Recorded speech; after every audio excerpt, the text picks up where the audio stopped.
Thank you. So it's great to be in Oklahoma and at the university because your school has never beaten George Washington University in football. We don't have a football team. And I spent, along with Hank, I spent 18 years in Santa Fe, raised my family there, and did a lot of work in downtown Albuquerque and El Paso and obviously in Santa Fe itself, so know this section of the world pretty well. So I want to talk about the future of how we're building this country. And it's not just, there's all sorts of reasons to do this, but what I want to talk about is why you do it for your bottom line, for your wallet, for the economy, and for you students, for your future career. Because placemaking and building walkable urban places is what the 21st century knowledge-based economy demands. You don't give it to them, they're going someplace else. And the interesting thing, of course, that you have here in Oklahoma is that you have economically your feet in two different economies. And it's going to be tough for you because you're doing so well with the old industrial fuel-based economy. You're doing phenomenally well. But the knowledge-based economy that is layering on top of the industrial age is demanding a different form of the built environment. It's going to be really fascinating to watch how you address that dilemma. First off, what are we talking about? The built environment. It's all of your real estate, all your homes, this building, and all the infrastructure. Well, the built environment represents a mere 35% of the total wealth of the country. It's the largest asset class. If you took all of the New York Stock Exchange companies, all the NASDAQ companies, added up all their capitalized value and multiplied it by 2, the built environment's larger. And that's why we in real estate are very proud of the fact that of the last 3 recessions, we caused 2 of them. And the reason that this economy is only bumping along at 2% growth is because the built environment is not engaged. It's on the sideline. And it's because we in real estate don't know how to build the walkable, urban, place-based places that the market's demanding. It's my guess that we're missing 1.5, maybe even 2% growth, or 2% growth annually in GDP because the 35% of our asset base is on the sidelines not knowing what to do. So it all starts with the economy. So if you go back in time, the industrial age, which really peaked in this country in about 1970, at the heart of the industrial age was the automobile. Roughly 45% of all direct and indirect jobs back in 1970 was providing the raw material for, the manufacturing of, the sales, the servicing, the fueling, the insuring, the financing, building the roads for the automobile.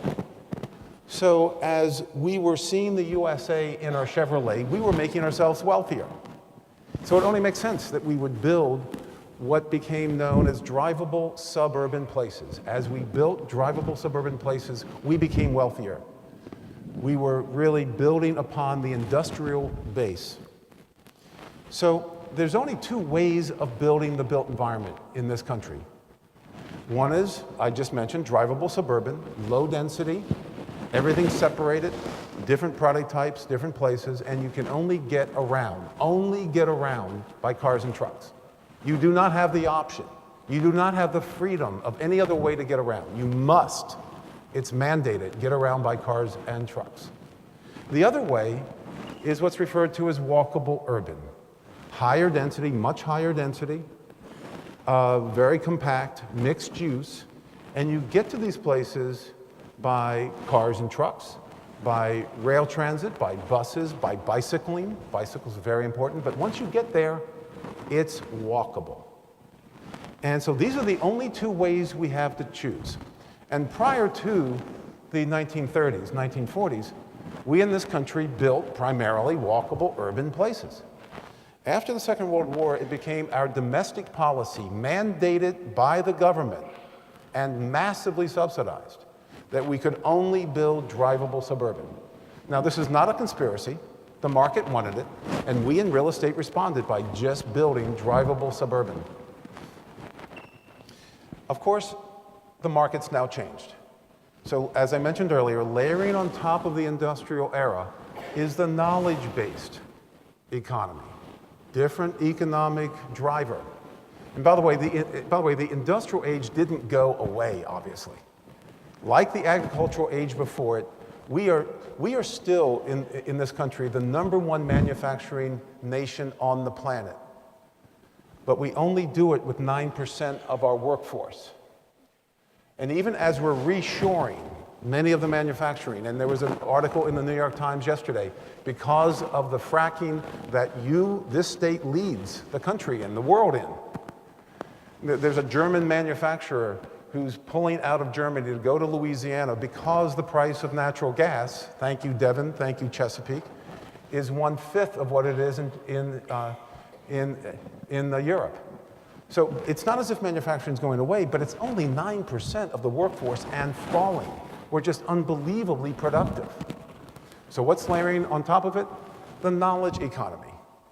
And just one example of the knowledge economy is the presentation that you're watching right now. The software I got without a truck or a car moving at all. I downloaded it wirelessly.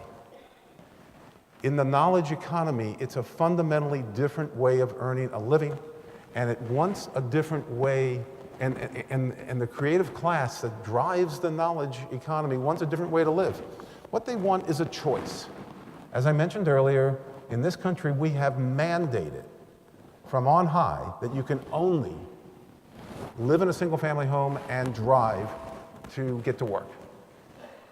So if you were to move into Norman over the last number of years, your choice would be to live in a single-family home or a single-family home. And if you wanted to go shopping, you can go to a 1980s strip mall or a 1990s strip mall. Your choice. But the creative class doesn't want that narrow a choice. They want options. They want to live in both drivable suburban and walkable urban, but the pent-up demand is all for walkable urban. So what we've seen, starting back in the mid-90s, and at that point in the mid-90s, I owned and ran the country's largest real estate consulting firm. I sold it in about 2000. And we began to see in our research throughout the country that the pendulum was coming back. The market was demanding walkable urban. Downtowns were turning around throughout the country. Obviously, downtown Oklahoma City's fabulous example. I spoke at the Downtown Partnership 2 years ago. It's just a remarkable turnaround story. And we were seeing this throughout the country. And it's because of the shift to the knowledge economy and the demands of the creative class. But we really do know who to blame for this. Who really is driving this? It's the damn kids. It's what they're demanding. And we know this because of the TV shows that they grew up with. We baby boomers grew up with Leave It to Beaver and Dick Van Dyke and the Brady Bunch, all set in the suburbs. Every comedy show, family situation comedy, was set in the suburbs. Hollywood does more consumer research than any industry. This was a reflection of our aspirations. Most of us in the 50s and 60s did not live in the suburbs, but Hollywood was showing us this new way of living.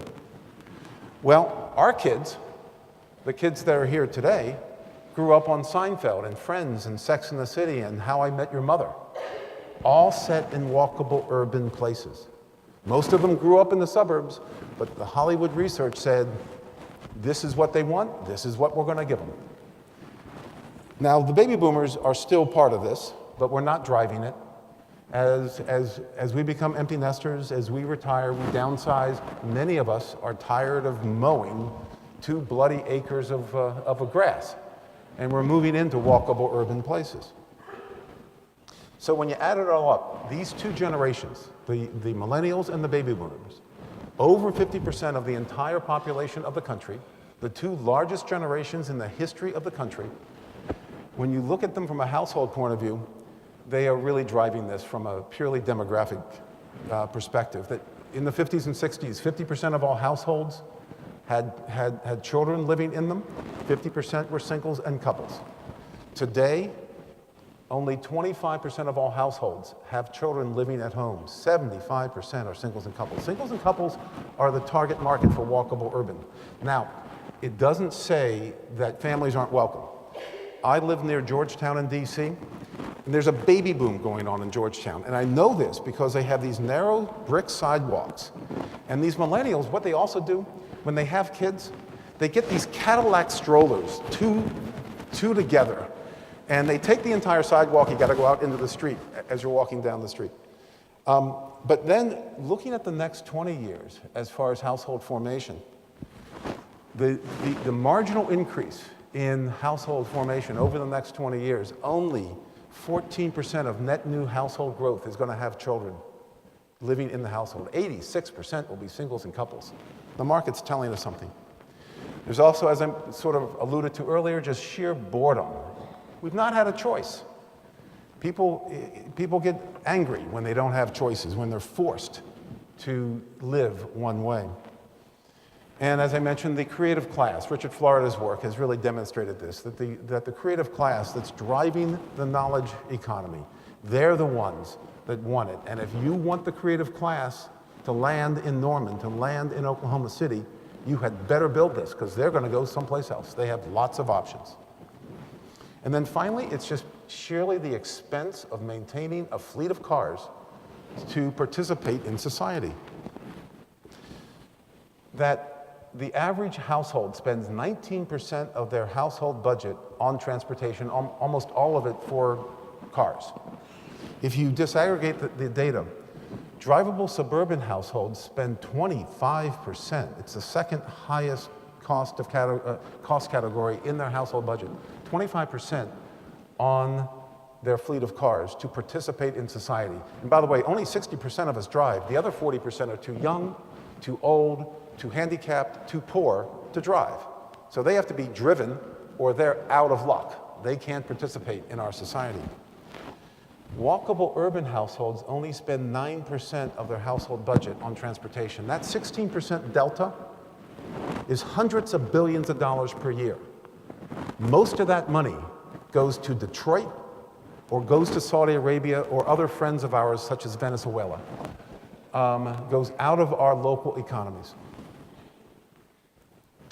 A colleague of mine, a former colleague of mine at the University of Michigan, which possibly could beat you in football, maybe not this year, he did some great consumer research looking at both Atlanta and Boston, what could argue the two bookends of US metros, and looked at underlying consumer demand. And roughly speaking, 40% of us want to live in drivable suburban, 40% of us want to live in walkable urban, and 30% could go either way. So it's a classic America 50-50 split down the middle. But that's the demand. What about the supply?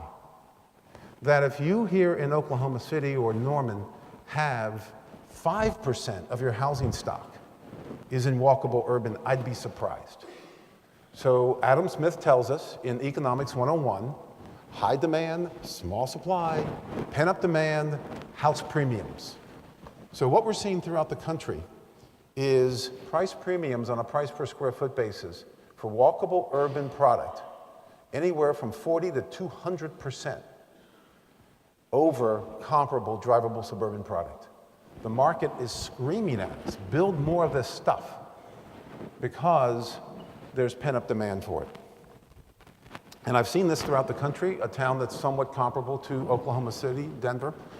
I took a look at downtown adjacent places that were nearly slums 15, 20 years ago.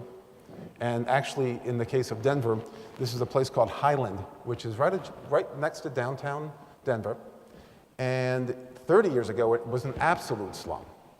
When we started having national data on housing prices, starting in 1976 by Zillow, it sold at about a 25% price discount to Highland Ranch, which is a golf course-oriented master plan community 20 miles south of downtown Denver. Today, Highland has nearly 100% price premium over Highland Ranch. It is the place to be in Denver, as well as the other downtown adjacent places in Denver. And then that great urbanist model, Columbus, Ohio, there's a place called Short North, which is right next to OSU. And Short North is 15, 20 years ago, was a student ghetto. Very dangerous. A lot of kids got murdered there. Pretty nasty place. And their high-end district was called Worthington, about 15 miles north of downtown Columbus. And you would pay a 100% price premium on a price per square foot basis in 1996 to live in Worthington over Short North. Today, you are going to pay a 25% price premium to live in Short North. It's the hip place to be. It's where all the great restaurants are, the new art galleries, and it's now connecting a burgeoning downtown with OSU. So here's another sign of why this is happening, and this is particularly important for Oklahoma because, again, you've got your economic feet in two different camps. That if one thing has been something that you could bet on in economics, is that the growth in GDP over the last 100 years, that as GDP went up 2%, 3%, the most common measurement of automobile usage went up 2%, 3%. It's known as VMT, vehicle miles traveled. So as you look at this over the years, VMT just went up lockstep with the growth in GDP until the mid-90s. And it began to diverge. And all of a sudden, we began to see a disconnect that nobody would have guessed. And this is all because of the shift towards walkable urban, and it's all because the market is saying we want other choices. So the amazing thing is that in 2004, we saw the growth. We saw VMT actually peak, and it's now down 6% since 2004. And in 2004, the price of gas was $1.50, and we were growing pretty healthy as an economy. So it chose that time to begin to go down. Now, look at what is happening with the young people, though. Those between 18 and 34, that their driving peaked in 2001 when gas prices were $1 a gallon. And they've declined in absolute terms 23%. On a per capita basis, driving has gone down for young people 33%. That's, from a social science point of view, that's falling off a cliff. Again, the market is telling us something very, very important. But now, the point of this conference is to figure out how to build these walkable urban places, how to build places that matter, all placemaking. I tell my students, placemaking is the next new industry. That if you want to get in on the ground floor of a brand new industry that's going to have phenomenal demand, get into placemaking. And it takes an entirely different skill set. See, we in real estate, the best analogy I could come up with is that over the last 50, 60 years, we in real estate got really good at driving NASCARs.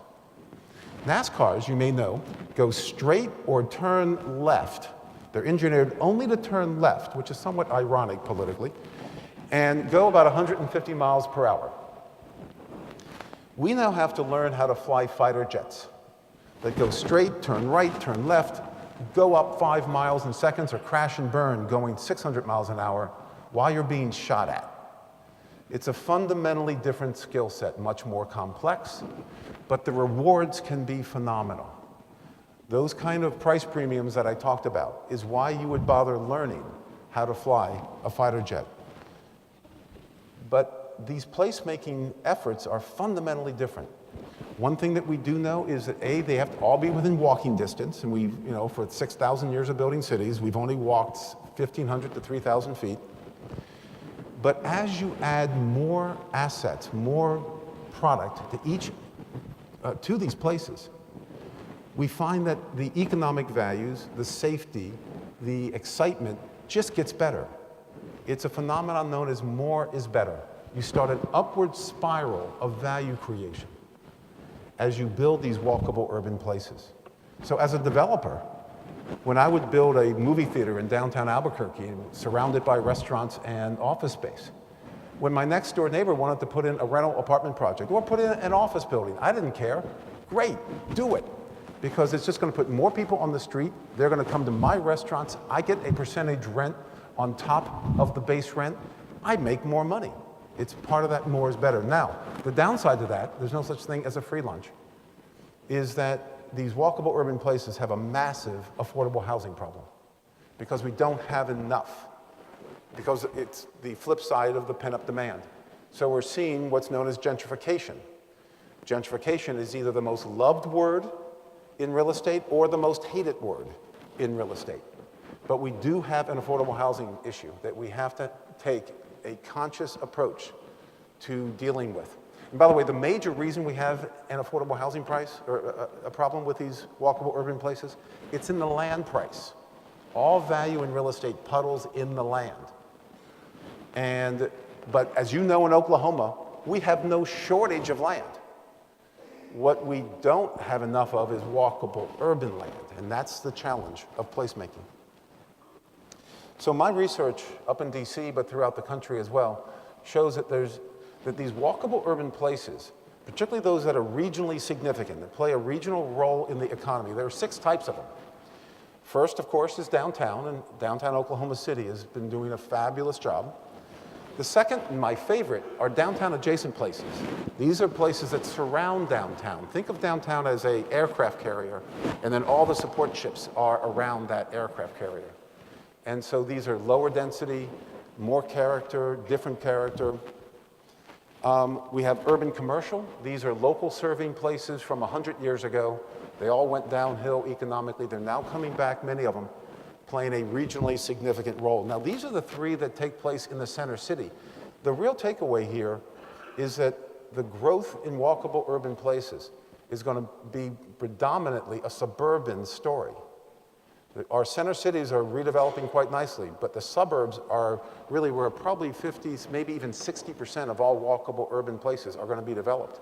The first will be suburban town centers that were 18th, 19th century towns laid out before the car, all went downhill economically. They're now coming back because they have a great grid of streets, great bones, maybe some historic buildings that can really stir memories, and you can create some fabulous places. The biggie, and you're going to hear from Ellen Dunham Jones later on today, because she's the guru of this in this country, is the conversion of strip commercial into walkable urban places. This is going to be a very exciting thing, complicated as can be, and all my students, complain, how do we do this? I mean, this seems so complicated. And I said, well, hey, we learned how to turn around downtowns. We couldn't do everything, otherwise there'd be nothing for you guys to do. So you have to figure that out. And then finally, occasionally we'll see greenfield development. You're not going to see too much of that in this country because the early phases of greenfield cost so much money to create a there basically instantly. So let me give you a couple examples that are comparable to here in Oklahoma. Chattanooga, one of my favorite places, downtown Chattanooga, and the downtown places around Chattanooga, over the last 20, 30 years have come back beautifully. I did the first downtown strategy for Chattanooga. Very proud of this little town. And it's not just the downtown though. It's on the North Shore, north of the Tennessee River. It's the University District, it's the Arts District, it's down in a former industrial district, all of which are coming back handsomely in a town that is all of 500,000 people in the metro region. Volkswagen just chose to move their industrial plant to Chattanooga, and I was just with the senior execs of Volkswagen. Their number one reason for picking Chattanooga over all the competition, which might have included Oklahoma City, was because of the quality of the downtown, which reminded them and their senior executives of the kind of great urbanism Germany has. Now, I have to mention Santa Fe, of course. Here is a little town of 80,000 people out, stuck in the middle of the desert at 6,000, 7,000 feet. And all of you in Oklahoma love to go there. And primarily, why do you go there? Because of the urbanism. Great urbanism in this little town. High-density, walkable urban places, great downtown adjacent places. Now, here's one example that I know Ellen's not going to show. You're going to see a lot of examples from Ellen of how to turn around strip retail. But this is Arlington, Virginia. Arlington, Virginia, if you want to understand the conversion of strip retail into walkable urban, you must understand Arlington. Go up and visit it. There's 8 walkable urban places in Arlington. The shot up here is of the abandoned Sears store 15 years ago in one of those 8 places. The shot on the right is from the same perspective today. What you're looking at is the Apple Store, Crate and Barrel, Whole Foods, and $500 per square foot condos on top. An incredibly successful real estate project. And the interesting thing is that 2 blocks north and south of this great urban place, it goes back to single-family housing. Those single-family houses have the highest price per square foot in Arlington because those single-family owners can live in suburban splendor and walk to great urbanism. They have the best of both worlds. The other thing is, these 8 walkable urban places represent 10% of their land mass. But, and 20 years ago, it represented 20% of their tax base and falling. Today, it's almost 55% of their tax base. As a result, they have among the best schools in the country. And Arlington is a very diverse place. This isn't just a lily-white community, a very diverse place. And they have some of the best schools in the country because they shifted their property tax base onto these 8 walkable urban places. Then, of course, I can't help but point out Ann Arbor, and I could have pointed out Charlottesville or Boulder. I mean, Norman should have the kind of high-density walkable urban places. You already have 2 that are doing pretty nicely, but you go up to Ann Arbor and take a look. They also have 2. They have the town downtown on Main Street, and they have next to the university the student ghetto. There's shots of both up here, and those are about 6 blocks apart. Now all sorts of high-density development is taking place in between, as all the alums who are fiercely, they bleed blue, they just adore that university. They're moving back, they're retiring, they're coming back there. And from a university perspective, it makes all sorts of sense because when you move back to Ann Arbor as a loyal alum, where do you think you're going to give your money? What do you think your will's going to look like? So placemaking is a 3-legged stool. That you have to, the public sector has a role to play, setting the rules. The private sector obviously is super important because they take all the risk. But the place management is really the key. The 24/7 management of the place. It tends to take the form of business improvement districts, nonprofits funded by the private sector that put in place high-density, walkable urban places and engage in the management of those places. And it tends to start out as a cost center where they are given a budget. It's generally involving clean and safe, making sure that the place is a little cleaner, making sure the place is a little safer. Then you move into a profit center where you start running festivals and making some money doing that. You might take over all the parking and run the parking in a centralized management. And then you move into a capital investment center mode where you're building and maintaining parks, where you're building streetcars. This is the future of placemaking.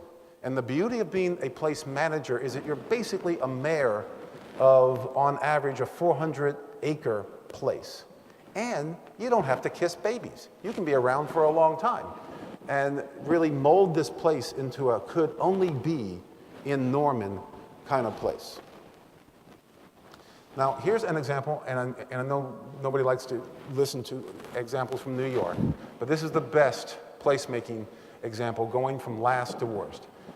Bryant Park is at 42nd and Broadway, 5 acres. 15 years ago, it was run by the city, had a city budget of all of $250,000. For that, they got the best drug dealing center in Midtown Manhattan. It was known as Needle Park. It was taken over by the private sector, completely rebuilt with all private money. Now it's managed by a business improvement district with a budget of $8 million, 85% of it raised on site. And it's now the best urban park in the country. In the winter, they have ice skating, they have their Christmas fair, they have restaurants, they have kiosks.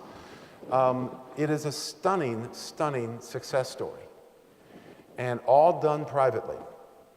And so it goes from being a line item pain in the butt for the city to who couldn't make a lot of money with 5 acres at 42nd and Broadway. Took an entirely different mental approach. So the challenge for you is, where will the rest of your walkable urban places go? That my research shows that for every walkable urban place needs to be supported by about 130,000 people. So that translates into about 7 or 8 walkable urban places that are regionally significant to your economy for every million people. Oklahoma City Metro has about 1.3 million people. That means you need 8 to 10, maybe 11 walkable urban places. Downtown's doing very well. And maybe there's a downtown adjacent place that I'm not familiar with. But the big question is, where are the missing 8, 9, or 10 walkable urban places? And that's where your economic development's going to focus over the early 21st century. That's your economic challenge. So walkable urban and place management used to be considered a niche market. Used to be something that those fringe Congress of New Urban people would be talking about. It's now pretty obvious that place management, walkable urban development is the market. And if you want to be in the game, you better offer the market what it wants. Thank you very much.